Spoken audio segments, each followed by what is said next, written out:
Okay, so the 5 things in 5 minutes each. So when she was asking me what I like to do is I like to talk about the industry first. Now, the reason I do that is obviously because that's the hardest question to overcome. I don't want to spend 2 hours explaining the company to them, or the products to them, or the comp plan to them, or timing to them, if all they're going to tell me is I don't do those things. And I had that experience about 5 or 6 times, and I realized I'm going to find that out in the first 5 minutes so I don't waste 2 hours. Okay? And I understand that it's the most difficult conversation. I get it. I understand that when you go up and say, it's one of those things, right out of the gates, you get this big pushback. All that means is you've got to be prepared for those questions and answers that I gave you earlier. Is it a fear? Well, if it is, who makes all the money? You've got to overcome the idea that there's something wrong with our industry by asking them, what if I can show you how this company is not that? And not everyone's going to say yes, and they don't for me either. I just know that if I talk to 100, 5 will come look. I just know they will. So I don't even set goals where I can get 100% or 80%. In fact, if you're getting a high percentage of people participating, then you are phenomenal at this. Okay. In fact, if you're doing that, I think there should be a punishment, and you should have to give me half of your time. I will tell you that if it's too easy for you, you better be prepared for it to be too hard for your team. I'm just going to tell you that, because if it's real easy for you, you're in a problem. It's not going. Okay. So the 5 things are the industry itself, the company. So how do I talk about the company? I talk about the company from the standpoint is that they started out traditionally. The product was being sold on store shelves, but no one knew what it was because it was such an advanced conversation. They either had to have someone stand next to the product, or they had to change their distribution model. So they chose to bring it to network marketing because that's what we are. We're the experts of giving products a voice. And that's a pretty simple explanation, isn't it? So these products were being sold on traditional store shelves, and it was CVS and Walgreens, if you guys want to know. Okay? They realized that you'd have to have somebody stand next to the product because it's an advanced conversation about oxidation, right? It's an advanced conversation about antioxidants. At the time, antioxidants was so popular that even 7-Up would put cherries in their drink and call it an antioxidant drink. Remember that? But this conversation was such an advanced piece of the antioxidants that people would go to the wall of 400 antioxidants and not know that this one even existed.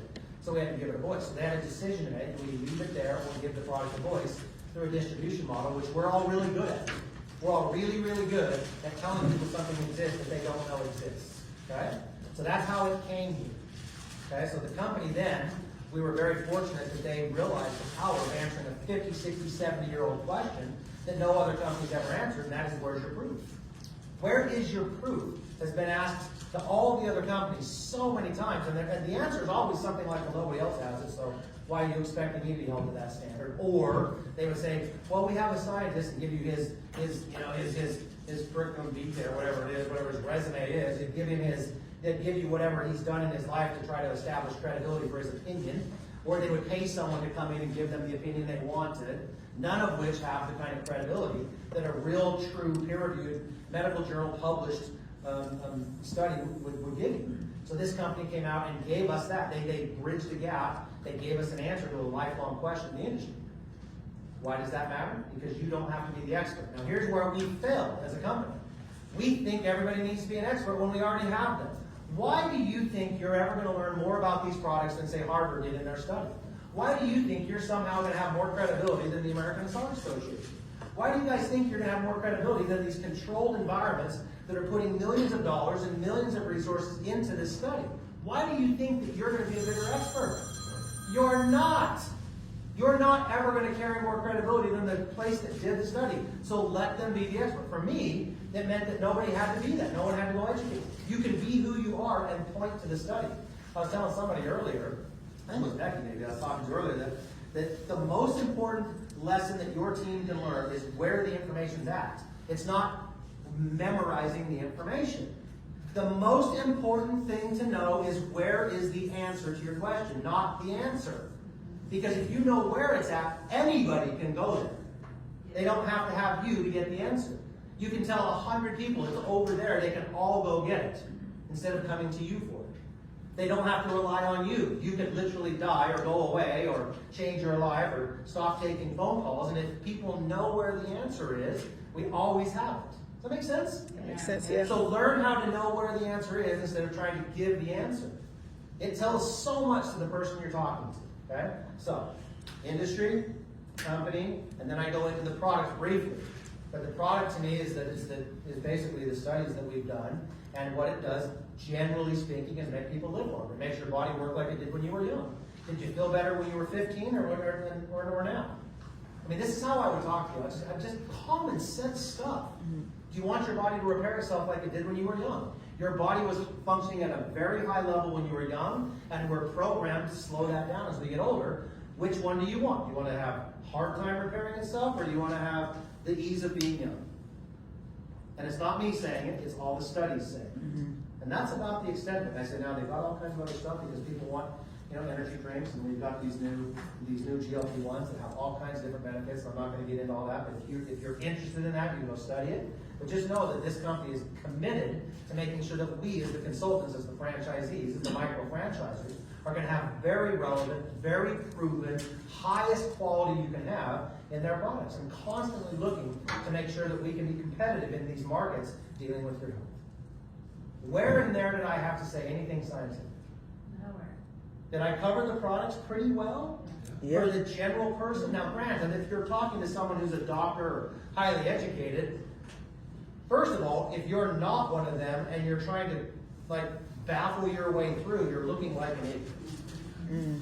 I'm just going to tell you that if they're highly educated and you think you're going to somehow trick them into thinking why don't you learn specifically in that environment how to direct them to the information they can read and they can understand, and they don't have to hear it from you.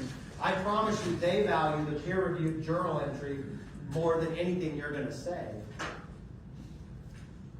So why would you guys ever do that? Okay, so industry, company, products, and then timing. Timing is the one that I talk about, and I talk about this because everybody wants to be first. Who doesn't want to be first? Anybody? Any of you guys are like, I hate being first. I hate being the one who's at the top of everything. I hate getting all the money. Anybody in here like that?